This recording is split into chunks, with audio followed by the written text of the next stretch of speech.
वालेकुम फ्रेंड्स, मैं आपकी दोस्त साइमा शेख हमारे यूट्यूब चैनल द मास्टर में आपका इस्तकबाल करती हूँ। उम्मीद है आप खैरियत से होंगे। पिछली वीडियो में हमने सबक नंबर 5 कंप्लीट किया था और उसके एमसीक्यूज क्वेश्चंस जो थे वो भी हमने देखे थे। अगर आपने वो नहीं देखा होगा तो नीचे डिस्क्रिप्शन में हमारे प्ले लिस्ट की लिंक दी हुई है, आप वहाँ से उन तमाम ही वीडियोस को देख सकते हैं जो आप मिस कर चुके हैं। तो आइए आज हम सबक नंबर 6 शुरू करने वाले हैं, जिसका नाम है ज़बान की तदरीस के मसाइल, चैलेंजेस ऑफ टीचिंग लैंग्वेज। चलिए सबक शुरू करते हैं।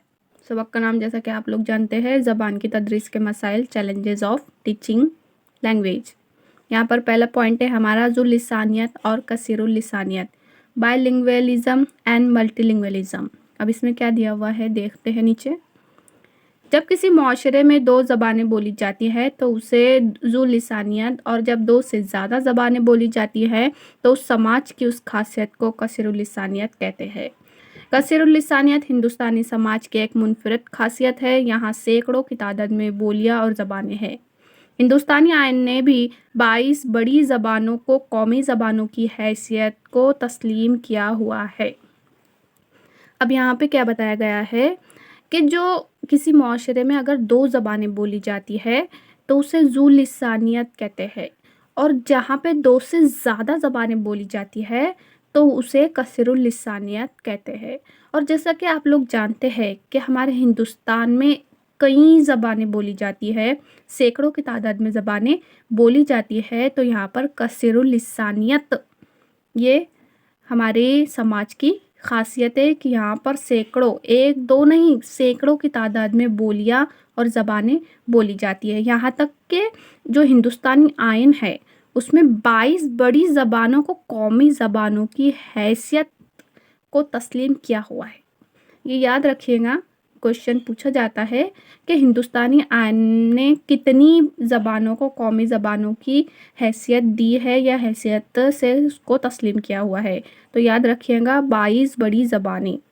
उसके बाद आगे क्या बताया हुआ है, दुनिया में तकरीबन 5000 ज़बानें बोली जाती है, जिनमें से 1/3 यानी 1961 की मरदमशुमारी के मुताबिक 1652 ज़बानें अकेले हिंदुस्तान में बोली जाती है। दुनिया में कितनी ज़बानें बोली जाती है? 5000 ज़बानें बोली जाती है, जिनमें से 1/3 यहाँ पर सर्वे के मुताबिक बताया जा रहा है। और सर्वे कब किया गया था? 1961 में मरदमशुमारी के मुताबिक, यानी एक सर्वे किया गया है, उसके मुताबिक ये बताया जा रहा है कि 1652 ज़बानें अकेले हिंदुस्तान में ही बोली जाती है। ये जो है हमारे हिंदुस्तान की खासियत है कि यहाँ पर सैकड़ों ज़बानें बोली जाती है, 1652 ज़बानें बोली जाती है। ये 1961 की मरदमशुमारी के मुताबिक ये जो अदद है हमारे सामने आया है। उसके बाद आगे ये बताया हुआ है कि ये लिसानियाती तनु तालीमी अमल में जहाँ एक चैलेंज की मानिंद है, वहीं दूसरी जानिब ये लिसानी आमोजिश में कई तरह के मौक़े भी फराहम करती है। ये जो हमारा तालीमी निज़ाम है, तालीमी अमल है, कभी कभी इसमें चैलेंजेस भी आते हैं जो अलग अलग ज़बानें बोलते हैं, तो वहीं पर ये लिसानी आमोजिश में भी हमें मददगार साबित होती है, हमें बहुत से मौक़े फराहम करती है। जहाँ पर एक तरफ फ़ायदा है तो दूसरी तरफ वो हमें एक चैलेंज के तौर पर भी दिखाई देती है। आगे है कि हिंदुस्तानी ज़बानों का ताल्लुक़ 5 लिसानी ख़ानदानों से है।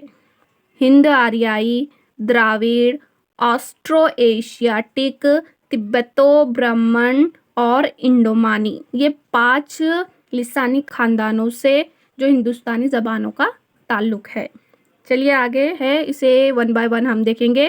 पहला है हिंद आर्याई लिसानी ख़ानदान। तकरीबन 78.05% लोग इस ख़ानदान की ज़बानें बोलते हैं।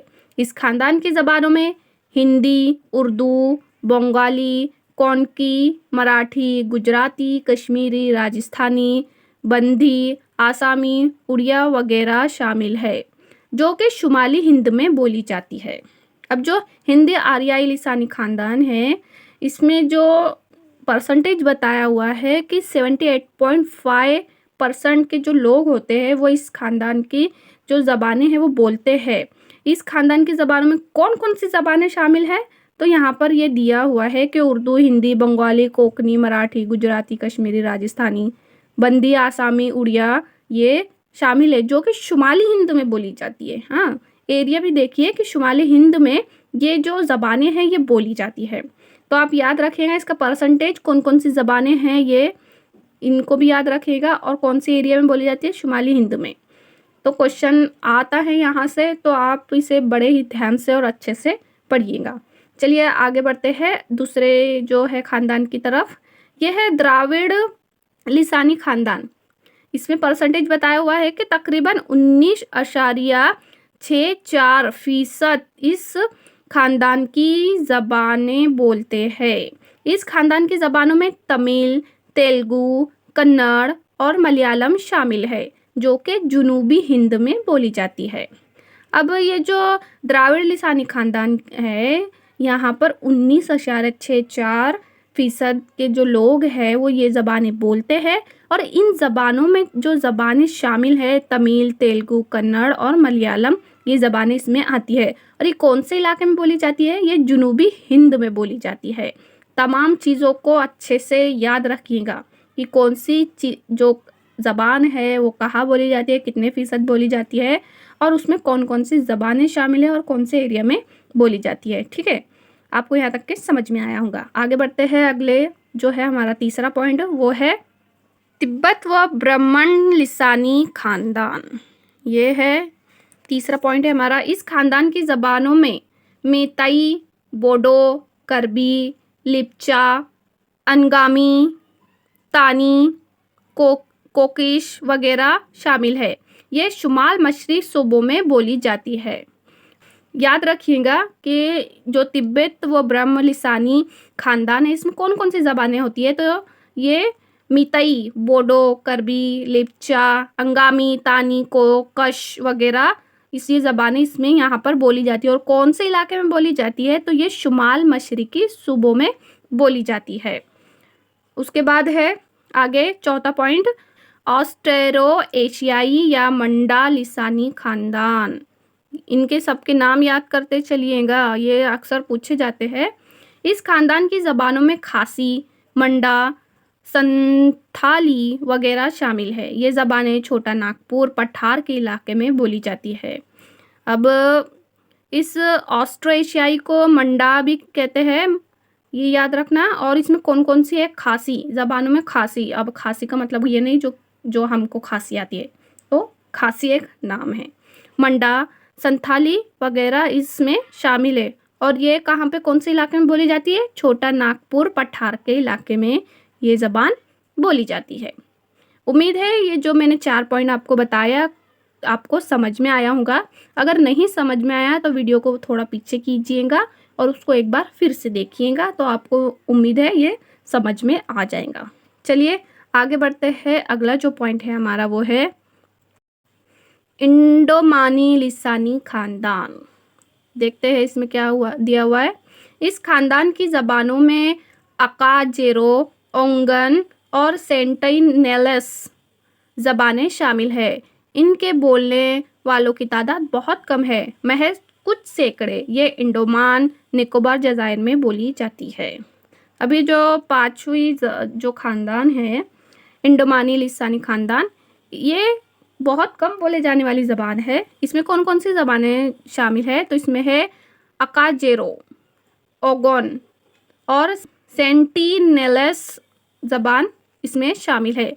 एक बार उसको दोहराइएगा, अकाजेरो, ओंगन और सेंटिनेलस, ये ज़बानें इसमें शामिल है।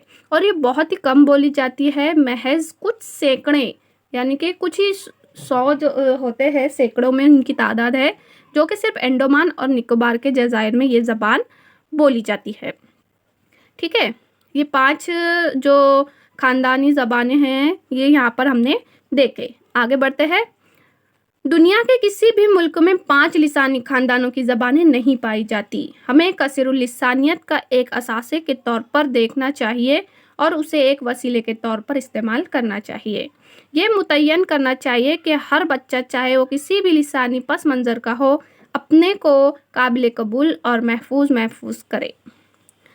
یہاں پر کیا بتایا گیا ہے کہ جو ہمارا ملک ہے وہ 5 لسانی خاندانوں کی زبانیں ہمارے ملک میں موجود ہے، لیکن یہ دنیا میں کسی بھی ملک میں یہ 5 لسانی خاندان کی جو زبانیں ہیں وہ نہیں پائی جاتی ہے۔ صرف ہمارا ملک ہے جہاں پر یہ 5 لسانی خاندانوں کی زبانیں موجود ہوتی ہے۔ تو ہمیں چاہیے کہ اس کثیر اللسانیت کو، یعنی کہ ایک سے زیادہ بولی جانے والی زبانوں کو ایک اثاثے کے طور پر دیکھنا چاہیے اور اسے ایک وسیلے کے طور پر استعمال کرنا چاہیے، جس سے یہ ہو کہ بچہ کوئی بھی پس منظر سے آؤ، کسی بھی علاقے سے آیا ہوا ہو، اسے ایسا لگنا نہیں چاہیے کہ وہ دوسرے جگہ سے آنے کی وجہ سے اسے احساس کم تری کا سامنا نہ کرنا پڑے، اور نہ ہی دوسری دقتیں یا پریشانیوں کا اسے سامنا نہ کرنا پڑے۔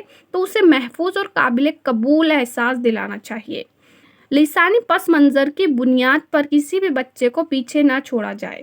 جیسا کہ میں نے بتایا کہ جو بھی الگ الگ ایریا سے اگر کوئی بچہ پڑھنے کے لیے آیا ہو تو اسے ایسا نہیں لگنا چاہیے کہ ہم کسی الگ علاقے سے آئے ہوئے ہیں اور اسے مختلف چیزوں سے گزرنا پڑے، تکلیفوں سے گزرنا پڑے۔ تو اسے پیچھے نہ چھوڑتے ہوئے اسے ساتھ میں لے کر چلنا چاہیے۔ اس کی جو زبان ہے اسے وسیلے کے طور پر استعمال کرتے ہوئے بچے کو جو وہ سیکھ رہا ہے اسے اپنی زبان کے مادری زبان جو بھی زبان ہے اس زبان کو ایک وسیلہ بنانا چاہیے، اور اس وسیلے کو استعمال کرتے ہوئے بچے کو سب کے ساتھ لانے کی کوشش کرنی چاہیے۔ آگے ہے کہ مختلف مطالعہ جات اور تحقیقات سے بات ثابت ہو چکی ہے کہ کثیر اللسانیت بچے کی وفاقی نشوونما، سماجی ہم آہنگی، فکر اور ذہنی حصولیابیوں کی سطح میں اضافہ کرتی ہے۔ اس طرح ذو لسانیت اور کثیر اللسانیت ہمارے لیے ایک قومی اثاثے کی حیثیت رکھتی ہے۔ یہاں پر کیا بتایا ہوا ہے کہ جو کثیر اللسانیت بچے ہوتے ہیں، یعنی جو ایک سے زیادہ زبانیں بولتے ہیں، اس میں وہ وفاقی نشوونما، سماجی ہم آہنگی یعنی سماج سے تعلق رکھنا، فکر اور ذہنی حصولیابی کی جو سطح میں جو اضافہ کرتی ہے وہ بہت ہی مددگار اور اہمیت کے حامل ہوتی ہے۔ کیا ہوتا ہے اس سے کہ جو ایک سے زیادہ زبانیں بولتا ہے بچے، تو اس کی جو سماجی نشوونما ہوتی ہے اس میں اضافہ ہوتا ہے، اس کی جو ذہنی حصولیابی ہوتی ہے اس میں اضافہ ہوتا ہے، جو اس کی مطلب سیکھنے کی سطح ہوتی ہے اس میں اضافہ ہوتا ہے ان کثیر اللسانیت کی وجہ سے۔ اور اس سے جو ہمارے ذو لسانیت اور کثیر اللسانیت ہے یہ ہمارے لیے ایک اثاثے کی حیثیت رکھتی ہے۔ تو اس سے مطلب بچوں کو پیچھے نہیں چھوڑنا چاہیے۔ اگر وہ دوسرے علاقے سے آتے ہو، دوسری زبانیں بولتے ہو، تو اس کا مطلب یہ نہیں کہ ہم اسے پیچھے چھوڑ دیں، بلکہ انہیں ساتھ میں لے کر چلنا ایک استاد کی ذمہ داری ہوتی ہے۔ امید ہے یہاں تک کہ سمجھ میں آ رہا ہوگا۔ آگے بڑھتے ہیں اگلا۔ آگے کیا دیا ہوا ہے؟ سہ لسانی فارمولہ اس صورتحال کے مسائل اور مواقع کو مخاطب کرنے کی ایک کوشش کہا جا سکتا ہے۔ یہ ایک حکمت عملی ہے جو طلبہ کے لیے کئی زبانیں سیکھنے کی راہ ہموار کرتی ہے۔ اسے عملی اور حساسی طور پر اپنانے کی ضرورت ہے۔ اس کا بنیادی مقصد ہندوستان میں کثیر اللسانیت اور قومی ہم آہنگی کو فروغ دینا ہے۔ گورنمنٹ نے سہ لسانی فارمولہ لایا ہے ہمارے سلیبس میں، تو اس سے کیا ہوگا کہ طلبہ کئی زبانیں سیکھ سکتے ہیں۔ اور اس سہ لسانی فارمولے کا مقصد ہے، جو اس کا بنیادی مقصد ہے وہ یہ ہے کہ ہندوستان میں کثیر اللسانیت اور قومی ہم آہنگی کو فروغ دینا اس سہ لسانی فارمولے کا ایک بنیادی مقصد ہے۔ اس سے کیا ہوگا کہ بچے کئی زبانیں سیکھیں گے، کئی زبانیں سیکھنے کی راہیں بچوں کے لیے ہموار ہوں گی۔ اس کے بعد ہے کثیر اللسانیت کے اس پس منظر میں تدریس و آموزش کے تناظر میں مندرجہ ذیل نکات اہم اور رہنما ہو سکتے ہیں۔ رہنما یعنی کہ راستہ دکھانے والے۔ تو یہ دیکھتے ہیں ہم کون کون سے پوائنٹس دیے ہوئے ہیں۔ پہلا پوائنٹس دیا ہوا ہے یہاں پر، تدریس زبان کثیر اللسانی ہونی چاہیے۔ اس کا مقصد محض کئی زبانیں پڑھانا نہ ہو بلکہ اصل مقصد کثیر اللسانی درجے کو ایک وسیلے کے طور پر استعمال کرنے کی حکمت عملی سے جڑا ہو۔ یعنی کہ یہاں پر کیا بتایا ہوا ہے کہ تدریس میں کثیر اللسانی یعنی ایک سے زیادہ زبانیں استعمال ہونی چاہیے، جس کا مطلب یہ نہیں کہ محض بہت ساری زبانیں پڑھانا استاد کا مقصد نہیں، بلکہ جو کثیر اللسانی درجے ہے اسے ایک وسیلے کے طور پر استعمال کرنا، جو سے لسانی یہاں پر جو سے لسانی فارمولا ہے اس کا جو مقصد ہے وہ مقصد یہاں پر پورا ہونا چاہیے کہ اسے ایک وسیلے کے طور پر استعمال کرنا چاہیے۔ تو اسی لیے یہاں پر یہ بتایا گیا ہے کہ تدریس میں کثیر اللسانی جو ایک سے زیادہ جو زبانیں ہیں وہ استعمال کی جائے، تاکہ جو کثیر اللسانی درجہ ہے اس کو ایک وسیلے کے طور پر استعمال کیا جائے اور اسے حکمت عملی سے جوڑا جائے۔ اگلا پوائنٹ ہے دوسرا، ذریعہ تعلیم مادری زبان ہو۔ اگر یہ ممکن نہ ہو تو کم از کم پرائمری تعلیم مادری زبان کے وسط سے دی جائے۔ ہندوستانی آئین کے آرٹیکل 350(a) کے مطابق ہر ریاست اور ریاست کے تحت تمام مقامی حکومتی بدلیہ لسانی اقلیتوں کے بچوں کو ابتدائی مادری زبان میں مہیا کرانے کی مناسب سہولیات کا بندوبست کرنے کی کوشش کی گئی ہے۔ اب کیا بتایا گیا ہے کہ ذریعہ تعلیم مادری زبان ہو، یعنی کہ جب بچوں کو پڑھایا جائے تو وہ مادری زبان میں ہی بچوں کو پڑھایا جائے، اور اگر یہ ایسا ممکن نہیں ہے تو کم سے کم جو پرائمری تعلیم ہے وہ مادری زبان میں دی جائے۔ اور یہاں پر یہ بھی بتایا ہے کہ ہندوستانی آرٹیکل 350(a) کے مطابق، یاد رکھیے گا اس آرٹیکل کو کوشچن پوچھا جاتا ہے، 350(a) کے مطابق ہر ریاست اور ریاست کے تحت تمام مقامی حکومتیں بدلیہ لسانی اقلیتوں کے بچوں کو ابتدائی مادری زبان میں مہیا کرانے کی مناسب سہولیات کا بندوبست کرنے کی کوشش یہاں پر کی گئی ہے۔ یہاں پر حکومت کی یہ کوشش ہے کہ جو لسانی اقلیتوں کے بچے ہیں ان کی جو تعلیم ہے وہ ابتدائی تعلیم مادری زبان میں ہونی چاہیے۔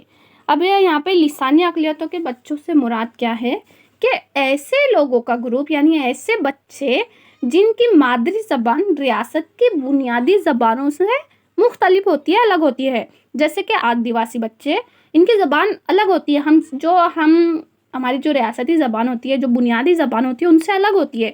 اسی لیے حکومت یہ کوشش کر رہی ہے کہ جو یہ اقلیتوں کے بچے ہوتے ہیں جو مختلف علاقوں میں رہتے ہیں، جن کی زبانیں ہماری ریاستی زبان سے الگ ہوتی ہے، تو ان کو بھی انہی کی مادری زبان میں جو تعلیم مہیا کی جائے، ان کو تعلیم دی جائے۔ تو یہ اس آرٹیکل کے تحت ریاست کوشش کر رہی ہے۔ یہ دوسرا نقطہ ہوا ہمارا، ذریعہ تعلیم مادری زبان میں ہو۔ آگے بڑھتے ہیں، تیسرا جو ہمارا نقطہ ہے، جو تیسرا پوائنٹ یہاں پر دیا ہوا ہے، غیر ہندی دار ریاستوں میں بچے ہندی سیکھتے ہیں، اس طرح ہندی دار ریاستوں میں بچے وہ زبان سیکھے جو اس علاقے میں نہیں بولی جاتی۔ اس طرح سے لسانی فارمولے کے ذریعے کثیر اللسانی ملک میں کثیر لسانی ڈائیلاگ کو فروغ دیا جا سکتا ہے۔ اب یہاں پہ کیا بتایا جا رہا ہے کہ جو غیر ہندی کے جو علاقے ہیں وہاں پر ہندی سکھائی جائے، جہاں پر کیا ہوگا کہ اس علاقے میں جو زبان نہیں بولی جا رہی ہے بچے اسے سیکھیں گے، وہ بھی سے لسانی فارمولے کے ذریعے سے۔ اس سے یہ ہوگا کہ ملک میں کثیر اللسانی زبانیں بولی جائیں گی، اس کو فروغ حاصل ہوگا اور بچے کثیر اللسانی یعنی ایک سے زیادہ زبانیں سیکھیں گے۔ آگے ہے کہ تیسری جماعت کے بعد سے ہی بچے میں زبانی اور تحریری طور پر اعلیٰ ترسیلی مہارتوں کو فروغ دیا جانا چاہیے، اور اگر بچے کو چوتھی جماعت کے بعد متنوع اور دلچسپ مواقع فراہم کیے جائے تو بچے از خود زبان کی معیاری شکل ازبر کر لیتے ہیں۔ یہاں پر کیا بولا جا رہا ہے کہ تیسری جماعت کے بعد سے ہی بچوں میں زبانی تحریری طور پر اعلیٰ ترسیلی مہارتوں کو فروغ دیا جانا چاہیے۔ یعنی ترسیلی مہارتیں یعنی کہ بات چیت کرنے کی مہارت، جو ہماری بنیادی مہارتیں ہیں اس کو فروغ دیا جانا چاہیے۔ اور اگر بچے کو چوتھی جماعت کے بعد متنوع یعنی کہ مختلف اور دلچسپ مواقع فراہم کیے جائے تو بچہ خود سے ہی جو زبان ہے اسے خود سے ہی سیکھیں گا اور وہ زبان ایک معیاری شکل اختیار کر لیں گی۔ تو تیسری جماعت میں بچوں کو زبانی اور تحریری طور پر اعلیٰ ترسیلی مہارتوں کو فروغ دیا جانے کے لیے کہا گیا ہے۔ چوتھی جماعت میں انہیں مختلف اور دلچسپ مواقع فراہم کیا جانا چاہیے، یہ بتایا گیا ہے۔ تو اس سے یہ ہوگا کہ بچوں کی جو زبان کی آموزش ہے وہ بہت ہی بہتر طریقے سے ہو سکتی ہے۔ آگے بڑھتے ہیں۔ غلطیاں آموزش کا حصہ ہوتی ہے۔ یہ ہم بہت ہی اچھے طریقے سے جانتے ہیں کہ غلطیاں آموزش کا ایک حصہ ہے۔ اسے یاد رکھیں گے، اکثر پوچھا جاتا ہے کہ 4 آپشن دیے ہوئے ہیں، اس میں کون سا آپشن صحیح ہے؟ تو غلطیاں آموزش کا حصہ ہوتی ہے۔ مناسب وقت آنے پر بچے ان کی اصلاح خود کر لیتے ہیں۔ بچے کی غلطیوں اور خامیوں پر توجہ دینے کی بجائے زیادہ تر وقت انہیں وسیع تر دلچسپ اور چیلنج سے پُر مواقع دینے میں صرف کیا جائے۔ یہاں پر کیا بتایا جا رہا ہے کہ آموزش تو جو غلطیاں ہیں وہ آموزش کا ایک حصہ ہوتی ہے، لیکن بچوں کی اصلاح میں، ان کی غلطیوں اور خامیوں کو صحیح کرنے میں یا ان کی اصلاح کرنے میں وقت کو ضائع کرنے کی بجائے ان کو ایک وسیع تر اور دلچسپ اور چیلنجنگ مواقع فراہم کرنے چاہیے، تاکہ یہ ہو کہ بچے کچھ نیا سیکھ سکے، نہ کہ ایسا ہو کہ ان کی غلطیوں کو، ان کی خامیوں کو ہی ہم صحیح کرتے بیٹھ رہے ہیں، جس سے یہ ہوگا کہ وہ کچھ نیا سیکھ نہیں پائیں گے۔ بلکہ استاد نے یہ کرنا چاہیے کہ انہیں الگ الگ دلچسپ مواقع اور جو چیلنج سے بھرپور ہے وہ مواقع دینے چاہیے، جس سے یہ ہوگا کہ بچوں کی توجہ وہاں پر لگی رہیں گی۔ اور جو اصلاح ہوتی ہے، بچے وقت کے ساتھ ساتھ اس کی اصلاح کرتے چلے جاتے ہیں۔ اسی لیے یہاں پر کیا بتایا گیا ہے کہ بچوں کی غلطیوں اور خامیوں پر توجہ دینے کی بجائے زیادہ تر وقت انہیں وسیع تر اور دلچسپ چیلنج سے پُر مواقع دینے میں صرف کیا جانا چاہیے۔ ٹھیک ہے، آگے ہے تدریس زبان محض زبان کے وقفے تک ہی محدود نہیں ہوتی۔ دوسرے مضامین، سائنس، سماجی علوم اور ریاضی کے وقفے بھی ایک طرح سے زبان کے ہی وقفے ہے۔ زبان کی ناقص سمجھ سے ان مضامین میں بھی بچے کی حصولی محدود ہو جاتی ہے۔ کسی بھی مضمون کو سیکھنے کا مطلب ہوتا ہے اس کے تصورات، اصطلاحات کو سیکھنا، ان پر تنقیدی گفتگو کرنا۔ زبان کے تعلق سے بھی یہی حکمت عملی اختیار کرنے کی ضرورت ہے۔ بچوں کو ترغیب دی جائے کہ وہ مختلف کتابوں کا مطالعہ کریں، انٹرنیٹ سے مواد جمع کریں، اس سے کثیر اللسانیت کو فروغ ملے گا۔ یہاں پر کیا بتایا جا رہا ہے کہ تدریسی زبان محض زبان کے وقفے تک ہی محدود نہیں ہوتی، یعنی کہ صرف زبانی خاکے تک، جو زبان کا خاکہ ہے وہاں تک ہی محدود نہیں ہوتی، بلکہ دوسرے مضامین ہے، سائنس، سماجی علوم، ریاضی، یہ بھی ایک طرح کے زبان کے ہی وقفے ہوتے ہیں۔ یعنی کہ زبان کے جو وقفے، جو خاکہ ہوتا ہے اس میں یہ بھی موجود ہوتے ہیں۔ زبان کی ناقص سمجھ سے ان مضامین میں بھی بچے کی حصولی محدود ہو جاتی ہے۔ یعنی کہ بیسک کیا رہتا ہے، زبان، اپنا جو ہم تدریس زبان یعنی کہ جو ہماری مادری زبان ہوتی ہے، اگر ہم اسی میں کمزور رہیں گے تو ہم دوسرے مضامین کو سمجھنے سے قاصر رہیں گے۔ نہ ہم سائنس کو سمجھ پائیں گے، نہ ہم سماجی علوم، نہ ہی ریاضی، نہ ہی دوسرے جو سبجیکٹ ہوتے ہیں، جو مضمون ہوتے ہیں انہیں سمجھ پائیں گے۔ اسی لیے اگر ہمیں دوسرے مضامین میں مہارت حاصل کرنی ہے تو سب سے پہلے ہمیں اپنی مادری زبان میں، جو اپنی زبان ہے اس میں مہارت حاصل کرنا ضروری ہے۔ اسی لیے آگے بتایا ہے کہ کسی بھی مضمون کو سیکھنے کا مطلب ہوتا ہے اس کے تصورات، اصطلاحات کو سیکھنا، ان پر تنقیدی گفتگو کرنا۔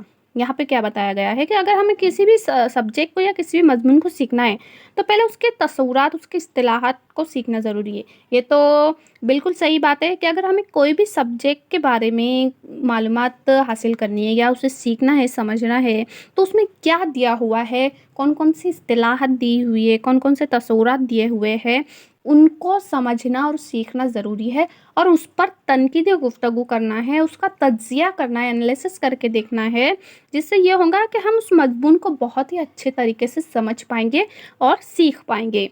उसके बाद आगे ये बताया गया है कि ज़बान के ताल्लुक से भी यही हिकमत अमली इख्तियार करने की ज़रूरत है। अब यहाँ पे ज़रूरत बताई गई है कि हमें क्या करना चाहिए, कि जैसे हम दूसरी ज़बानों को सीखते हैं, दूसरे मज़मूनों को सीखते हैं, उसके तसव्वुरात या इस्तिलाहात को समझते हैं, तो उसी तरह हमें अपनी ज़बान को समझने के लिए, सीखने के लिए उसमें जो कुछ भी दिया हुआ है तसव्वुरात, इस्तिलाहात, इन तमाम चीज़ों को समझना बहुत ज़रूरी है। आगे ये बताया जा रहा है कि बच्चों को तरगीब दी जाए कि वो मुख्तलिफ़ किताबों का मुताला करें, इंटरनेट से मवाद जमा करें, उससे कसरुल लिसानियत को फ़रोग़ मिलेगा। अब क्या बताया जा रहा है यहाँ पर कि बच्चों को क्या कहे कि मुख्तलिफ़ किताबों का मुताला करें, यानी कि हम जो सिलेबस जो भी पढ़ रहे हैं, जो स्कूली मवाद पढ़ रहे हैं, उसके अलावा भी हम किताबों का मुताला करें, उसे पढ़ें।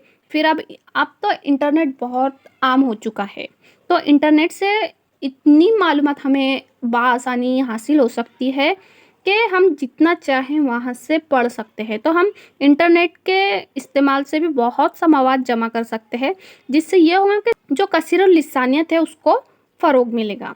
आगे और क्या बताया गया है यहाँ पर कि स्कूलों में ज़बान के तहत होने वाली कहानी, नज़में, गीत, ड्रामों से भी बच्चे ना सिर्फ अपनी सक़ाफ़ती विरासत से जुड़ते हैं, बल्कि ये तजुर्बात उन्हें दूसरों की नित नई संजीदा भी बनाते हैं। यहाँ पर क्या बताया है कि स्कूलों में जो ज़बान के तहत जो भी हम कहानियाँ, नज़में, गीत, ड्रामे वगैरह बच्चों से करवाते हैं, तो वो अपनी सक़ाफ़ती विरासतों से जुड़ते हैं और उन्हें तजुर्बा आता है और वो संजीदा बनते हैं। बच्चे ज़बान की कवायद भी इन्हीं तजुर्बात से सीख लेते हैं, फिर अलग से बोरियत भरे कवायद के वक़फ़ों की ज़रूरत नहीं होती। यानी कि जैसा कि हमने पहले भी हम सबक नंबर 5 में बात कर चुके हैं कि कवायद को स्पेशल सब्जेक्ट के तौर पर लेने के लिए मनाही किया गया है। तो इसीलिए कवायद, अगर ज़बान के कवायद हमें सिखाना है, तो हम जो पढ़ा रहे हैं उसके साथ साथ इस कवायद को पढ़ाते चले जाना है, जिससे वो ना ही बोरियत महसूस करेंगे और ना ही हमें उन्हें स्पेशल वक्त देने की ज़रूरत रहेगी। इसीलिए जो तजुर्बात है, तजुर्बात की बिना पर बच्चे कवायद को सीखते चले जाते हैं, यहाँ पर ये बताया गया है। उम्मीद है आपको समझ आ रहा होगा मैं जो भी यहाँ पर समझाने की आपको कोशिश कर रही हूँ। चलिए आगे बढ़ते हैं। आगे है कौमी दरसियात का खाका 2005 के मुताबिक। कौमी दरसियात का खाका यानी कि एनसीएफ 2005, इससे भी बहुत से क्वेश्चंस आते हैं, तो इसको भी बहुत अच्छे से आप करके जाइएगा। हर सब्जेक्ट में इस पर क्वेश्चन आता ही है, पेडागोजी में, चाहे वो उर्दू हो, सीडीपी हो, इन्वायरमेंटल स्टडी हो या जो भी सब्जेक्ट हो, इससे क्वेश्चन कंपलसरी आता ही है। तो अगर इसको समझ लिया जाए तो हम किसी भी सब्जेक्ट में अगर ये पूछा गया तो उससे इसका आंसर दे सकते हैं। चलिए देखते हैं इसमें क्या है। पहला यहाँ पे पॉइंट दिया हुआ है, कसीरुल लिसानियत जो कि बच्चे की शनाख्त की तश्कील करती है और हिंदुस्तानी लिसानी मंजर नामे की एक मखसूस खूबी है। इस खूबी का इस्तेमाल एक वसीले के तौर पर तदरीसी मंसूबे और एक मकसद की शक्ल में करना ज़बान के तख्लीकी उस्ताद की ज़िम्मेदारी है। यहाँ पे क्या बताया गया है कि एनसीएफ के मुताबिक जो कसीरुल लिसानियत है, इससे बच्चे की शनाख्त की तश्कील होती है और जो हिंदुस्तानी लिसानी मंजर नामे की एक मखसूस खूबी क्या बताई है यहाँ पे, को इसका इस्तेमाल हम एक वसीले के तौर पर कर सकते हैं, जो कि तदरीसी मंसूबे और एक मकसद की शक्ल में करना ज़बान के जो उस्ताद होते हैं उनकी ज़िम्मेदारी होती है। यानी कि जो कसीरुल लिसानियत है उसको हम एक तदरीसी वसीले के तौर पर इस्तेमाल करते हुए हम अपने मकसद को, जो ज़बान के मकासिद होते हैं, एक तख्लीकी जो उस्ताद होता है वो उसे हासिल कर सकता है। आगे है, ज़रूरत इस बात की है कि ज़बान की तदरीस कसीरुल लिसानी हो। इसका मतलब महज ये नहीं कि हम स्कूली सतह कई ज़बानों की तालीम के मौक़े फ़राहम करें, बल्कि उसके मानी ऐसी हिकमत अमली तैयार करने के हैं جس کے تحت کثیر اللسانی جماعت کو ایک وسیلے کے طور پر استعمال کیا جائے۔ یہاں پر کیا بتایا جا رہا ہے کہ زبان کی تدریس کثیر اللسانی ہو، لیکن اس کا مطلب یہ نہیں کہ صرف اسکولی سطح پر ہم کئی زبانوں کو جو اس کے مواقع ہے وہ فراہم کریں۔ صرف پڑھانا اس کا مقصد نہیں ہے، بلکہ بچوں کو وہ سمجھ میں آنا چاہیے اور معنی کو سمجھے اور ایسی حکمت عملی ہم تیار کریں جس کے تحت کیا ہوگا کہ جو کثیر اللسانی جماعت ہوں گی ہم اسے ایک وسیلے کے طور پر استعمال کریں گے جو آگے تعلیم میں بہت فائدہ دیں گی بچوں کے لیے۔ یہاں تک کہ یہ ایک جو NCF ہے 2005 اس میں یہ بتایا ہوا ہے۔ آگے ہے سہ لسانی فارمولا، 3 لینگویج فارمولا۔ اس پر بھی بہت سے کوشچن پوچھے جاتے ہیں، بہت سے کوشچن آتے ہیں، تو اسے بھی سمجھنا بہت ضروری ہے۔ تو اسے دیکھتے ہیں ہم، اس میں کیا دیا ہوا ہے۔ سب سے پہلے 1961 میں مختلف ریاستوں کے وزیر اعلیٰ کے اجلاس میں عام رائے سے سہ لسانی فارمولا ابھر کر آیا۔ کوٹھاری کمیشن، تعلیمی کمیشن 1964 نے 10ویں جماعت تک سہ لسانی فارمولے کی سفارش کی۔ 1968 کی قومی تعلیمی پالیسی کے مطابق سہ لسانی فارمولے کی ساخت مندرجہ ذیل ہے۔ اب کیا ہوا، سب سے پہلے 1961 میں مختلف ریاستوں کے وزیر اعلیٰ کے اجلاس میں عام رائے سے سہ لسانی فارمولا ابھر کر ہمارے سامنے آیا، جو کہ کوٹھاری کمیشن نے 1964 میں 10ویں جماعت تک سہ لسانی فارمولے کی سفارش کی۔ آپ جو یہ سن دیے ہوئے ہیں نا، یہ یاد رکھیے گا، اور کس نے دیا، کب دیا، یہ بھی یاد رکھنا۔ تو اب ہم اس سہ لسانی فارمولے کی ساخت دیکھیں گے جو کہ نیچے دی ہوئی ہے۔ نیچے کیا ہے، پہلی زبان۔ پہلی زبان کون سی ہوتی ہے؟ ہم جانتے ہیں کہ جو ہماری پہلی زبان ہوتی ہے وہ مادری زبان ہوتی ہے، یا وہاں کی جو علاقائی زبان ہوتی ہے جو آس پاس بولی جاتی ہے وہ پہلی زبان ہوتی ہے۔ اس کے بعد دوسری زبان، ہندی بولنے والی ریاستوں میں دوسری زبان کوئی دوسری جدید زبان ہو، یعنی کہ جو دوسری زبان ہوتی ہے، دوسری سیکنڈ لینگویج ہوتی ہے، وہ ہندی بولنے والی ریاستوں میں دوسری کوئی بھی زبان ہو سکتی ہے، یا پھر وہ انگریزی ہو سکتی ہے۔ غیر ہندی ریاستوں میں دوسری زبان انگریزی یا ہندی ہوتی ہے۔ اس کے بعد جو تھرڈ لینگویج ہوتی ہے جسے ہم تیسری زبان کہتے ہیں، تو اس میں کیا بتایا کہ ہندی ریاستوں میں تیسری انگریزی ہوں گی یا کوئی جدید ہندوستانی زبان جو دوسری زبان کے طور پر نہ پڑھی جا رہی ہو۔ یہاں پہ کیا بتایا گیا ہے، تیسری لینگویج کون سی رہیں گی؟ ہندی ریاستوں میں تیسری انگریزی ہوں گی یا کوئی جدید ہندوستانی زبان جو دوسری زبان کے طور پر نہ پڑھائی جا رہی ہو، یعنی کہ سیکنڈ لینگویج میں جو نہ ہو وہ تیسری لینگویج میں پڑھائی جائیں گی۔ اس کے بعد یا پھر یہاں پہ کیا بتایا، یا غیر ہندی ریاستوں میں تیسری زبان انگریزی ہوں گی یا کوئی جدید ہندوستانی زبان جو دوسری زبان کے طور پر نہ پڑھی جا رہی ہو۔ وہی بتایا گیا ہے یہاں پر اوپر جو بولا ہے کہ جو دوسری زبان کے طور پر نہ پڑھائی گئی ہو اسی کو تیسری زبان میں پڑھایا جا رہا ہوگا یا پڑھایا جائے گا۔ پہلی جو زبان ہوں گی وہ مادری زبان ہوں گی، دوسری زبان ہندی بولنے والی ریاستوں میں کوئی جدید زبان ہوگی یا انگریزی ہوگی۔ اس کے علاوہ غیر ہندی ریاستوں میں دوسری زبان انگریزی یا ہندی ہوگی۔ یہ آپ کو یہاں تک کہ سمجھ میں آیا ہوگا۔ اور تیسری کون سی رہیں گی؟ انگریزی ہوں گی یا پھر وہ جو دوسری زبان کے طور پر نہ پڑھائی جا رہی ہوں گی۔ سمجھنا، کنفیوز مت ہونا۔ پہلی زبان مادری کنفرم رہیں گی، دوسری زبان میں انگریزی یا ہندی، تیسری زبان میں انگریزی ہوگی یا پھر کوئی ایسی زبان جو دوسری زبان میں نہیں پڑھائی جا رہی ہوں گی۔ ٹھیک ہے، آگے بڑھتے ہیں۔ آگے ہے، یہ سفارش کی گئی تھی کہ پرائمری سطح پر ذریعہ تعلیم مادری زبان ہو۔ سرکاروں کو اسے سنجیدگی سے اپنانے کی کوشش کرنی چاہیے۔ جیسا کہ آج سب جانتے ہیں کہ پرائمری سطح پر تعلیم مادری زبان میں ہی دینی چاہیے، تو اسی بات کی یہاں پر سفارش کی گئی ہے اور سرکاروں کو اسے سنجیدگی سے اپنانے کی کوشش کرنی چاہیے، اور یہاں پر یہ کام سنجیدہ طریقے سے کرنے کی کوشش کرنی چاہیے۔ تو یہ تھا سہ لسانی فارمولا، 3 لینگویج فارمولا، تو اس سے آپ کے سمجھ میں آیا ہوگا۔ آگے ہے اگلا، زبان کی مشکلات، غلطیاں اور نقائص، language difficulties, errors and disorder. اس میں کیا بتایا ہوا ہے، ہمارے اسکولوں میں خصوصاً ابتدائی درجات میں ہر سال ہزاروں کی تعداد میں بچے تعلیم حاصل کرنے کے لیے داخلہ تو لیتے ہیں، مگر اکثر تعلیم مکمل کیے بغیر بیچ میں ہی اسکول چھوڑ دیتے ہیں یا اسکول چھوڑوا دیا جاتا ہے۔ اس کی مختلف سماجی، معاشی اور نفسیاتی وجوہات ہوتی ہے۔ اب جیسا کہ آپ تو جانتے ہیں کہ بہت سے بچے ابتدائی درجات میں ہزاروں سے یہاں پر اسکول میں ایڈمیشن لیتے ہیں، لیکن کبھی کبھی حالات کی بنا پر کچھ بچے اسکول چھوڑ دیتے ہیں یا ماں باپ اسکول نہیں بھیجتے۔ تو اس کی کون کون سی وجوہات ہیں یہ ہم آگے دیکھیں گے۔ یہاں ہمارا مقصد محض ان نفسیاتی پہلوؤں پر تبصرہ اور روشنی ڈالنے کا ہے جن کا تعلق محض زبان سے ہے۔ زبان سیکھنے میں ناکام رہنے والے طلبہ اگلی جماعتوں میں نہیں جا پاتے یا جماعت میں عدم مطابقت، مال ایڈجسٹمنٹ کا شکار ہو کر اسکول چھوڑ دیتے ہیں۔ زبان کی آموزش سے متعلق مختلف دشواریاں زبان کی پیچیدگیاں، غلطیاں، نقائص ہیں جن کا تذکرہ ہم یہاں کریں گے۔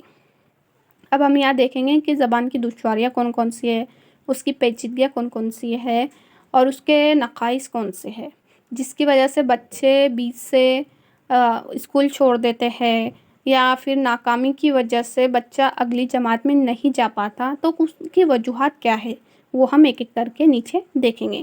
چلیے پہلا پوائنٹ دیکھتے ہیں۔ پہلا پوائنٹ ہے ہمارا خصوصی آموزشی ناکامیاں، اسپیسیفک لرننگ ڈس ایبلٹیز۔ اس میں کیا ہے؟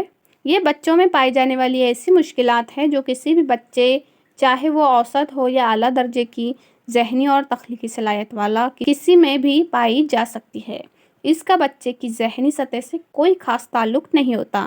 ان کا تعلق زبان کو سمجھنے اور اظہار دونوں سے ہو سکتا ہے۔ یہ بات قابل توجہ ہے کہ آموزشی ناکامیوں کا تعلق صرف اوسط اور اوسط سے زیادہ ذہنی سطح والے طلبہ سے ہوتا ہے۔ یہاں پر کیا بتایا گیا ہے کہ جو ڈس ایبلٹیز ہوتی ہے وہ نہ ہی اوسط درجہ، یعنی کہ یہاں پہ کوئی درجہ فکس نہیں ہے کہ یہ ہر بچے میں پائی جاتی ہے۔ یہ جو ناکامیاں یا ڈس ایبلٹیز ہے یہ ہر بچے میں پائی جا سکتی ہے، چاہے وہ کوئی بھی ہو، وہ اعلیٰ اوسط درجے کا ہو یا اعلیٰ درجے کا ہو یا تخلیقی صلاحیت والا ہو، یہ کسی میں بھی پائی جا سکتی ہے۔ تو یہ جو دقت یا ڈس ایبلٹی یا ناکامی ہوتی ہے یہ سمجھنے اور اظہار میں ہو سکتی ہے۔ تو کیسے ہوتی ہے یہ ہم آگے دیکھیں گے۔ زبان سے تعلق چند آموزشی دشواریوں کا تذکرہ مندرجہ ذیل ہے۔ اب وہ کون کون سی دشواریاں ہیں وہ ہم نیچے دیکھیں گے۔ یہاں پر پہلا پوائنٹ دیا ہوا ہے ڈسلیکسیا یا الیکسیا۔ نام یاد رکھتے چلیے گا، ڈسلیکسیا یا الیکسیا پہلی دشواری ہے یہ آموزشی دشواری۔ اس دشواری کا تعلق پڑھنے، خواندگی یعنی ریڈنگ سے ہے، جس کی وجہ سے بچے کو پڑھنے، لکھنے، ہجے اور بولنے میں دشواری ہوتی ہے۔ وہ حروف اور الفاظ کی صحیح نقل نہیں کر پاتا، جیسے سین اور شین میں، جیم اور زے میں، ک اور ق میں، کمر اور کمر میں فرق نہ کر پانا۔ اب یہاں پہ ڈسلیکسیا کی جو دشواری ہے کام میں ہوتی ہے، پڑھنے میں ہوتی ہے، یعنی کہ بچہ اکثر ہجے نہیں کر پاتا، کسی بھی لفظ کو پڑھ نہیں پاتا۔ کچھ لفظ جیسا یہاں پر اگزامپل دی ہوئی ہے کہ سین اور شین میں اسے فرق نہیں سمجھ میں آتا، ق اور ق میں سمجھ نہیں آتا، کمر اور کمر میں فرق اسے سمجھ میں نہیں آتا، اسے پڑھنے میں دشواری ہوتی ہے۔ تو یاد رکھیں گا جو ڈسلیکسیا ہے وہ پڑھنے میں دشواری ہوتی ہے، اسے الیکسیا بھی کہا جاتا ہے۔ آگے ہے ڈسکیلکولیا، اکیلکولیا۔ نام یاد رکھتے چلیے گا، میں بار بار بول رہی ہوں، ڈسکیلکولیا، اکیلکولیا۔ اس دشواری کا تعلق ریاضی اور حساب کتاب سے ہے۔ اس دشواری کی وجہ سے بچوں میں ریاضی کے سوالات، وقت کے تصورات کا نہ سمجھ پانا اور زر کے استعمال کے متعلق مشکلات پیدا ہو جاتی ہے۔ سمتوں کے استعمال میں بھی ان سے اکثر غلطیاں ہوتی ہے۔ اب جو ڈسکیلکولیا ہے، نام میں ہی دیکھیے آپ، ڈسکیلکولیا، کیلکولیشن کا میں آتا ہے، میتھس میں آتا ہے، ریاضی میں آتا ہے۔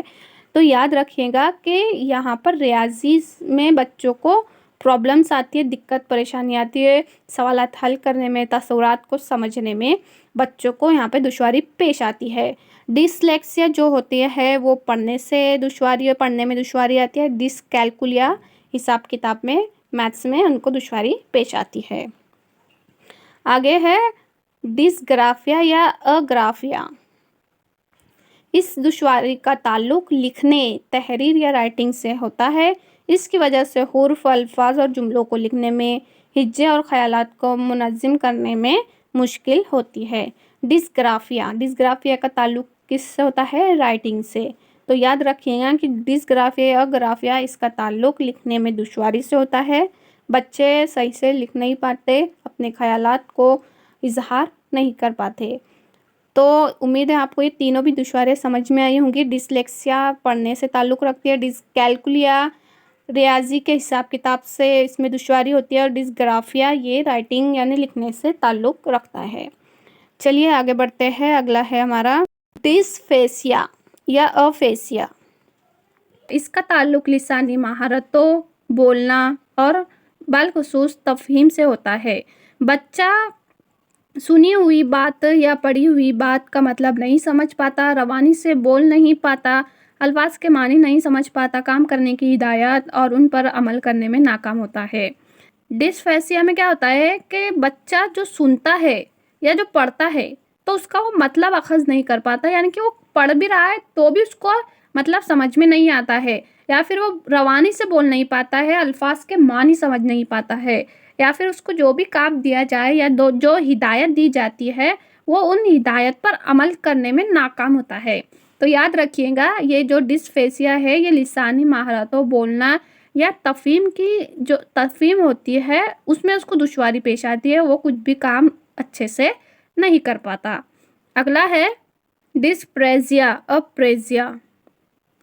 इसका ताल्लुक हुर्की महारतों यानी मोटर स्किल से होता है। इसकी वजह से बच्चा उंगलियों, हाथों और आँखों के दरमियान रब्त कायम नहीं कर पाता। उसे पेंसिल पकड़ने, बटन लगाने, हाथ की महारत और तवाज़ुन में मुश्किल होती है। डिस्प्रेक्सिया में क्या होता है कि इसका ताल्लुक कैसे होता है? मोटर स्किल से होता है, जिससे क्या होता है कि बच्चा जो अपने हाथ पैर जो नॉर्मल बच्चे करते हैं, जैसे पेंसिल पकड़ना, बटन वगैरह लगाना, या दूसरे अदर्स जो नॉर्मल बच्चे कर पाते हैं, ये बच्चा इसमें नहीं कर पाता।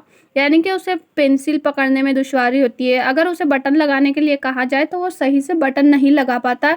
कभी कभी ऐसा होता है कि ऊपर का बटन मतलब ऊपर का नीचे और नीचे का ऊपर वो बटन लगाने में कर देता है, तो कुछ बच्चों को इसमें दुश्वारी पेश आती है। आगे बताया हुआ है कि मंदरजा बाला नकाइस वाले तलबा का इलाज नहीं हो सकता। इस्लाह तदरीस के तरीके से ऐसे बच्चे दिगर बच्चों के मसावी लाए जा सकते हैं। माहिरीन नफ्सियात ने ऐसे बहुत से तरीकों के बारे में बताया जिनसे बच्चों में इन नकाइस को कंट्रोल किया जा सकता है। यहाँ पर क्या बता रहे हैं कि इस तरह के जो बच्चे होते हैं उनका कोई इलाज नहीं है, यानी कि एक स्पेसिफिक जो इलाज होता है वो इलाज नहीं है, लेकिन हम उनको वक्त देकर धीरे धीरे से इस्लाही तदरीस के ज़रिए ऐसे बच्चों को जो दूसरे एवरेज और नॉर्मल बच्चे हैं उनके साथ ला सकते हैं। और माहिरीन नफ्सियात ने ऐसे बहुत से तरीक़ों के बारे में बताया है जिससे हम इन नकाइस को, ये जो उनकी डिसेबिलिटीज़ है, इनको हम कंट्रोल में ला सकते हैं इस्लाही तदरीस के ज़रिए, और मुख्तलिफ जो माहिरीन नफ्सियात है उन्होंने जो तरीके बताए हैं उसके ज़रिए। आगे क्या बताया हुआ है कि ज़बान के नकाइस लैंग्वेज डिसऑर्डर, तकरीरी नकाइस स्पीच डिसऑर्डर से मुख्तलिफ होते हैं।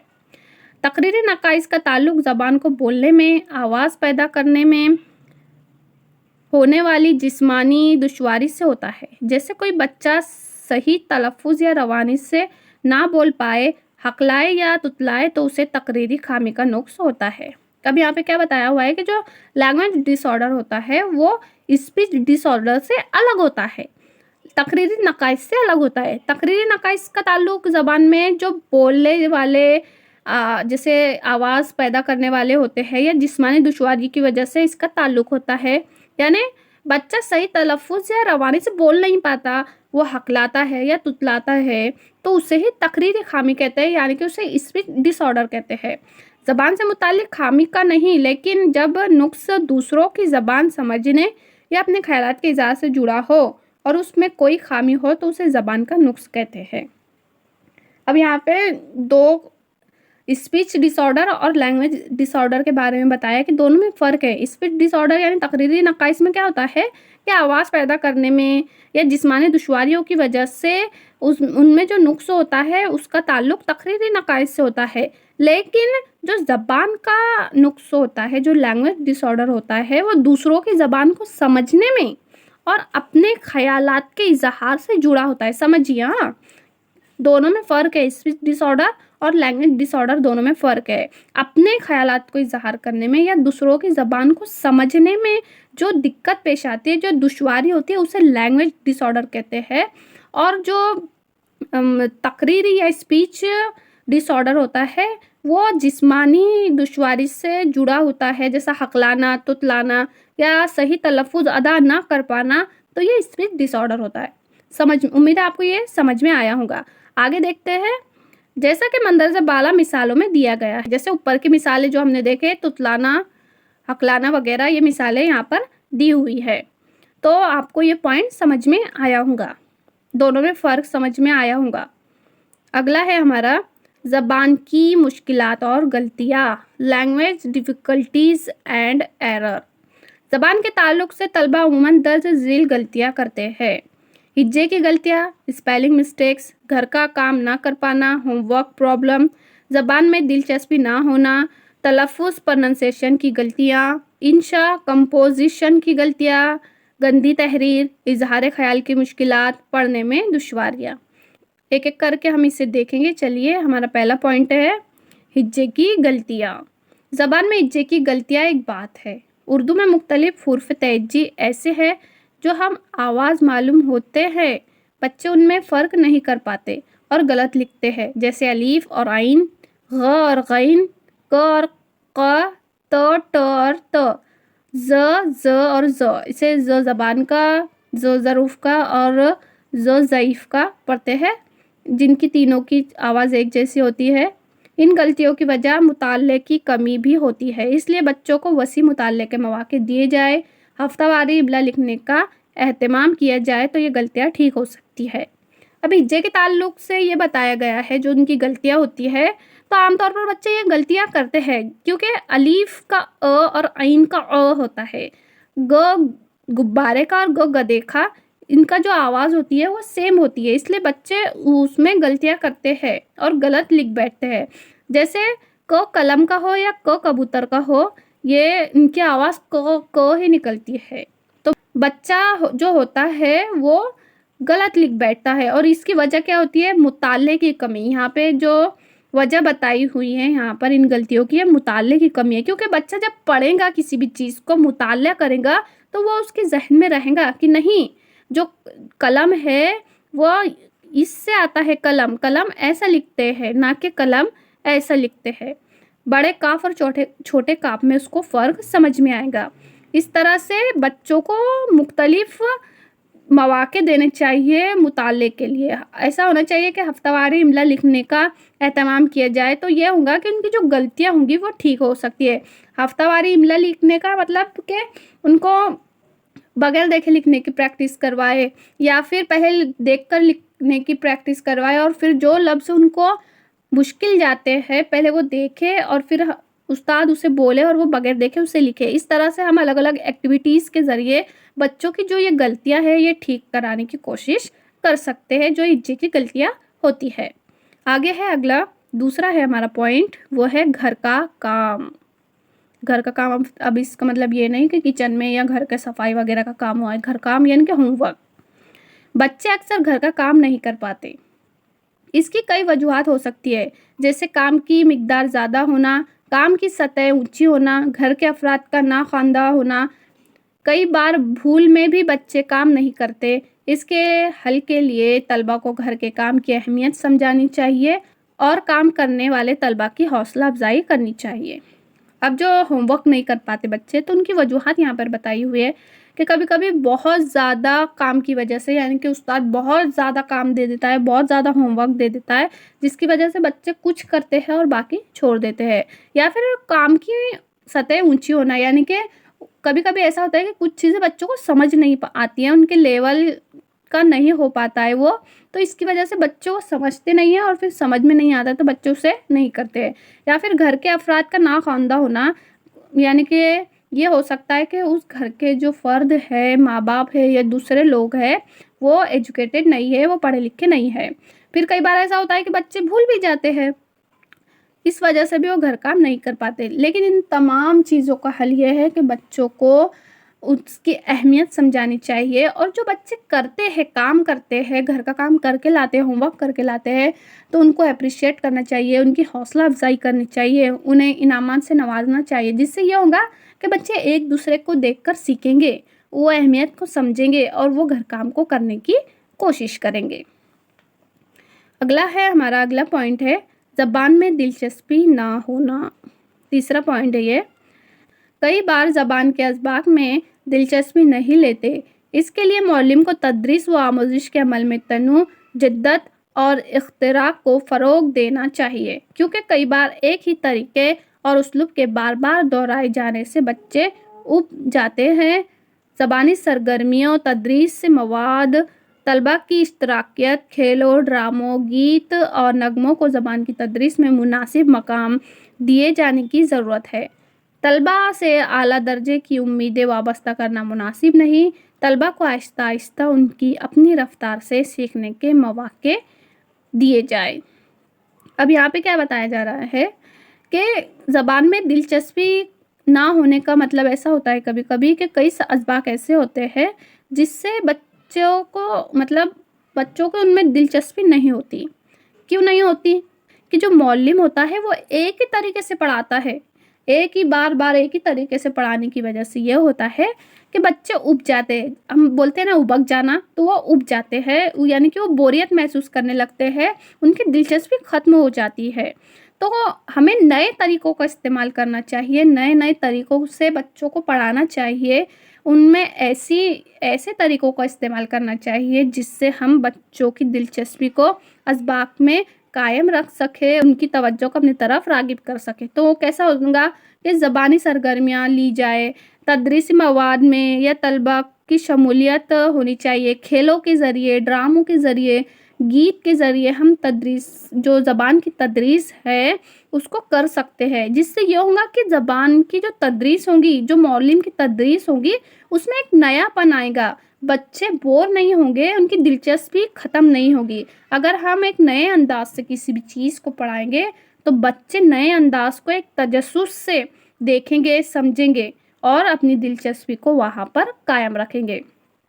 अब अगला ये भी है कि हमें तलबा से, जो बच्चे होते हैं, उनसे बड़ी उम्मीदें नहीं रखनी चाहिए कि अगर हम समझा रहे हैं तो वो एक ही बार में समझ जाएंगे, अगर हम उन्हें थोड़ा सा समझा दें तो वो पूरा समझ जाएंगे। नहीं, बल्कि तलबा किस तरह का बच्चा है, हमें उस तरह से उसे समझाना चाहिए। अगर एवरेज है तो हमें उसके लेवल पे जाके समझाना चाहिए। अगर वो सुस्त रफ्तारी से सीखता है तो हमें उसे आहिस्ता आहिस्ता धीरे धीरे समझाना या सिखाना चाहिए। जिससे ये होगा कि बच्चों को समझ में आएगा तो उनकी दिलचस्पी भी ख़त्म नहीं होगी। उम्मीद है आपको ये तमाम समझ में आ रहा होगा, मैं जो भी आपको समझा रही हूँ। आगे है अगला, तलफ़्फ़ुज़ की गलतियाँ। प्रोनंसिएशन का ताल्लुक़ है यहाँ पर तलफ़्फ़ुज़ की गलतियाँ। तलफ़्फ़ुज़ की गलतियों की इस्लाह के लिए मौलिम को नए अल्फाज के तलफ़्फ़ुज़ की मश्क करानी चाहिए। खुद तलबा के सामने नमूने के लिए तलफ़्फ़ुज़ की अदायगी करनी चाहिए। अगर हमें बच्चों के तलफ़्फ़ुज़ को सही करना है तो हमें खुद बच्चों के सामने सही तलफ़्फ़ुज़ की अदायगी करनी होगी, क्योंकि बच्चे जो सुनेंगे वही दोहराएंगे, वही बोलेंगे। अगर नए अल्फाज है, नए तलफ़्फ़ुज़ है तो हमें उनकी मश्क करानी चाहिए, और रोज़मर्रा की ज़िंदगी में भी हमें जो सही हुर्फ़ है, उसका जो सही तलफ़्फ़ुज़ है, वो बच्चों के सामने अदा करना चाहिए, ताकि बच्चे सुनेंगे तो वो खुद ब खुद सही तरीके से तलफ़्फ़ुज़ को अदा करेंगे। जिससे यह होगा कि उनकी इस्लाह होगी और जो तलफ़्फ़ुज़ की गलतियाँ हैं वो दूर होंगी। आगे है इंशा की गलतियाँ, कंपोजिशन जिसे कहा गया है। तलबा अक्सर इंशा यानी खतूत नवेसी और मज़मून नवेसी में दुश्वारी महसूस करते हैं। उन्हें अपने ख़यालात को मुनज़्ज़म करने में भी मुश्किल होती है। इसके लिए मौलिम को جماعت میں تصاویر، گفتگو اور رہنما الفاظ کے استعمال سے طلباء کی تحریر و تخلیقی صلاحیت کو فروغ دینا چاہیے۔ کبھی کبھی ایسا ہوتا ہے کہ کچھ بچے ہوتے ہیں جو اپنے الفاظ کو یکجا نہیں کر پاتے، وہ تحریر میں اسے اتار نہیں پاتے، یا پھر ان کے خیالات یا الفاظوں کی کمی کی وجہ سے وہ اپنی جو تحریر ہے اسے لکھ نہیں پاتے۔ تو معلم کو کیا کرنا چاہیے کہ جماعت میں یعنی کلاس میں تصاویر لگانی چاہیے، بات کرنے کے جو طریقے ہیں ان کے مواقع دینے چاہیے، الفاظوں کے جو استعمال ہے وہ بتانا چاہیے، انہیں نئے نئے الفاظ دینے چاہیے اور ان الفاظوں کو اپنی روزمرہ زندگی میں استعمال کرنے کے لیے کہنا چاہیے، جس سے یہ ہوگا کہ جو طلبہ ہے وہ الفاظ کا ان میں ذخیرہ ہوگا اور وہ تحریر اور تخلیقی طریقے سے جو خط یا مضمون ہے وہ لکھ پائیں گے اور ان میں تخلیقی صلاحیت پروان چڑھیں گی۔ طلباء کے انشاء کے نمونوں پر مناسب تبصرے سے انہیں صلاحیت میں نکھار کے مواقع فراہم کیے جائے۔ اب جو کمپوزیشن ہے ان کے نمونے یعنی کہ جو مضمون نویسی ہے یا پھر خطوط نویسی ہے ان کے نمونے دینے چاہیے، ان کے سامنے رکھنے چاہیے، اس پر مناسب تبصرے یعنی بات چیت ہونی چاہیے، جس سے یہ ہوگا کہ جو ان کی صلاحیت ہے ان میں نکھار پیدا ہوگا اور ان کو مختلف مواقع دینے چاہیے زیادہ سے زیادہ، تاکہ ان کی مشق ہو سکے اور ان کی جو صلاحیت ہے وہ نکھر سکے۔ اگلا ہے آگے گندی تحریر۔ آج کل کے بچوں کا یہ سب سے بڑا مسئلہ ہے، گندی تحریر۔ گندی تحریر کی اصلاح کے لیے معلم کو سب سے پہلے اپنی خوش خط کا نمونہ پیش کرنا چاہیے۔ اب گندی تحریر کے بارے میں تو ہم بات کر رہے ہیں، معلم بھی بات کرتا ہے، معلم بچوں کو سمجھاتا ہے کہ اچھا لکھنا چاہیے، خوش خط لکھنا چاہیے، لیکن اگر معلم کی ہی ہینڈ رائٹنگ خراب ہو تو پھر بچوں کو بول کر کوئی فائدہ نہیں، کیونکہ بچے تو بولیں گے، مطلب بچہ ایسا سوچے گا کہ معلم کی ہی رائٹنگ اچھی نہیں ہے، ان کی تحریر اچھی نہیں ہے اور وہ ہم کو بول رہے ہیں۔ اس لیے پہلے معلم کی جو تحریر ہے وہ خوش خط ہونا چاہیے، ان کے سامنے ایک آئیڈیل ہونا چاہیے، ان کے سامنے ایک نمونہ ہونا چاہیے۔ جو بچے ہوتے ہیں نا وہ معلم کی نقل کرتے ہیں کسی بھی بات میں ہو، تو اس لیے معلم کو چاہیے کہ وہ خود خوش خط لکھے، جس سے یہ ہوگا کہ بچے اسے دیکھ کر نقل کریں گے، صحیح طریقے سے لکھنے کی کوشش کریں گے۔ طلبہ کو پین پنسل پکڑنے اور لکھنے کا طریقہ بتایا جائے، طلبہ جو حرف یا الفاظ غلط لکھتے ہیں ان کی اصلاح کی جائے، طلبہ کو تحریر کے اصول سمجھائے کہ لکھتے وقت الفاظ کے درمیان فاصلہ ہونا چاہیے، جملہ مکمل ہونے پر یا بیچ میں کب اور کہاں کون سے رموز و اوقاف کا استعمال کیا جائے۔ خوش خطی کے لیے تربیت ضروری ہے۔ اب معلم کو چاہیے کہ بچوں کو الگ الگ طریقے سے سمجھائے کہ خوش خط کیسے لکھا جاتا ہے، انہیں پین پکڑنے کا، پینسل پکڑنے کا طریقہ بتائے، یا پھر بچے جو لکھ رہے ہیں اور اس میں جو وہ الفاظ غلط بنا رہے ہیں اسے کی اصلاح کر کے وہ خود لکھ کر بتائے اور لکھنے کے اصول وہ بچوں کو سمجھائے، کون سے جملے پر کہاں پر کون سے رموز و اوقاف کا استعمال کیا جاتا ہے اس کے بارے میں انہیں معلومات دے، دو الفاظ کے درمیان کتنا فاصلہ ہونا چاہیے اس کے بارے میں بچوں کو سمجھائے۔ تو اس طرح سے جو ہے ہم بچوں کی جو تحریری غلطیاں ہے اسے دور کر سکتے ہیں، ان کی تحریر کو خوش خط بنانے کی کوشش کر سکتے ہیں، ان کی اصلاح کر سکتے ہیں، لیکن شرط کیا ہے کہ معلم کو سب سے پہلے خوش خط لکھنا آنا چاہیے، یہ اس کی سب سے پہلی اور بڑی شرط ہے۔ اگلا پوائنٹ ہمارا اظہار خیال میں دشواری بہت سے بچوں کو آتی ہے، یہ دیکھتے ہیں اس میں کیا ہے۔ طلبہ اکثر پوری جماعت کے سامنے بولنے میں شرماتے ہیں اور اپنی بات مناسب ڈھنگ سے پیش نہیں کر پاتے۔ اس کے لیے معلم کو چاہیے کہ پہلے جماعت میں طلبہ سے اجتماعی طور پر ایک ساتھ بلوائے، پھر بولنے کی انفرادی مشق کرائے، طلبہ کے بولنے کے لیے ہمت و حوصلہ افزائی کرے۔ اب بہت سے بچے ایسے ہوتے ہیں جو کلاس میں بول نہیں پاتے، کچھ خود اعتمادی کی کمی کی وجہ سے، کچھ ان کی شرماتے ہیں وہ، اس لیے وہ اپنی جو بات ہوتی ہے وہ سب کے سامنے نہیں رکھ پاتے۔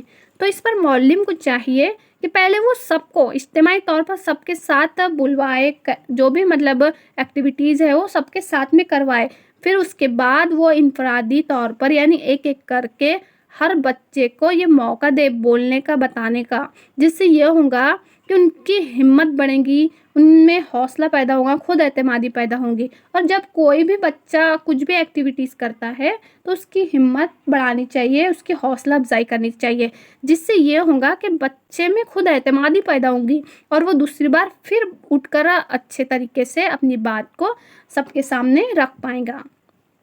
यहाँ पर भी मौलम का बहुत अहम रोल होता है बच्चों के लिए, कि बच्चों का सपोर्ट बनना चाहिए, जिससे ये होगा अगर मौलम तलबा की हौसला अफजाई करेगा, उनकी हिम्मत बढ़ाएगा, तो उनमें खुद एतमादी पैदा होंगी और बच्चे अपने इज़हार ख़याल को आसानी से सबके सामने रख सकते हैं। चलिए अगला पॉइंट है हमारा पढ़ने में दुश्वारी। ये आखिरी पॉइंट है। पढ़ते वक्त बहुत से तलबा रवानी से नहीं पढ़ते, वो लफ्ज़ दर लफ्ज़ और मन ही मन हिज्जे करते हुए पढ़ते हैं। ये ख़वानदगी का इब्तदाई मरहला है। तलबा को तफ़हीम की दुश्वारी आती है, यानी पढ़ने का काम धीमा होने के साथ साथ मैकेनिकी होता है। कई बार जो अल्फाज बच्चे की समझ नहीं आता या नज़र की कमज़ोरी की वजह से छोड़ देता है, इस मसले को पढ़ने की तरबियत और ज़्यादा से ज़्यादा मवाद मुताला फराहम करके और मुताला करके हल किया जा सकता है। अब यहाँ क्या बताया जा रहा है कि बहुत से बच्चे ऐसे होते हैं जिनको पढ़ने में दुश्वारी होती है, वो रवानी से नहीं पढ़ पाते, मन ही मन हिज्जे करते हैं। जैसे अगर मैं पढ़ रही हूँ ये ख़वानदगी, इस तरह से पढ़ते हैं, वो पढ़ नहीं पाते, रवानी से नहीं पढ़ पाते। और फिर ऐसा होता है कि उनको समझने में भी दुश्वारी होती है, उनको तफ़हीम में दुश्वारी आती है, क्योंकि पढ़ने का काम धीमा होता है, साथ ही साथ वो समझ नहीं पाते। बच्चों के जिस्मानी नुक़ूस की वजह से उनमें बहुत सी दुश्वारियाँ पैदा हो जाती है, जैसे कि नज़र की कमज़ोरी की वजह से क्या होता है कि वो पढ़ नहीं पाते, उनको कुछ लफ्ज़ उनके छूट जाते हैं। तो हम क्या कर सकते हैं इनके लिए? सबसे पहले तो हमें ज़्यादा से ज़्यादा उनको पढ़ने के मौक़े फराहम करने चाहिए, जिससे यह होगा कि अगर वो पढ़ेंगे तो उनकी जो वो लफ्ज़ समझ नहीं पाते, जो पढ़ नहीं पाते, या फिर अल्फाज की अदायगी नहीं होती, या फिर जो हिज्जे करके पढ़ते हैं, तो उनमें रवानी पैदा होगी। और जिनमें जिस्मानी नुक्स होता है, जैसे नज़र की कमज़ोरी, तो नज़र की कमज़ोरी को हम कैसे दूर कर सकते हैं? तो उनको चश्मा वगैरह से, चश्मा लगाकर आँखों की जो उनकी दिक्कत है उसे दूर कर सकते हैं। जिनको अगर सुनने में कोई मसला है तो हम मशीन लगाकर उनको सुनाई दिया जा सकता है। तो इस तरह से हम जो पढ़ने में जो दुश्वारी होती है, तो इन मसाइल को इस तरह से मौलम हल कर सकता है। उम्मीद है आपको ये जो मैंने समझाया ये समझ में आया होगा। आज के लिए इतना ही। अगर आप हमारे चैनल पर नए हैं तो चैनल को सब्सक्राइब कीजिए। वीडियो अगर पसंद आए तो वीडियो को लाइक कीजिए, ज़्यादा से ज़्यादा अपने दोस्तों में शेयर कीजिए, ताकि उन्हें पढ़ाई करने में, स्टडी करने में आसानी हो, मदद मिले। मिलते हैं इंशाअल्लाह नए टॉपिक के साथ अगली वीडियो में। तब तक के लिए अल्लाह हाफिज़, अल्लाह निगहबान।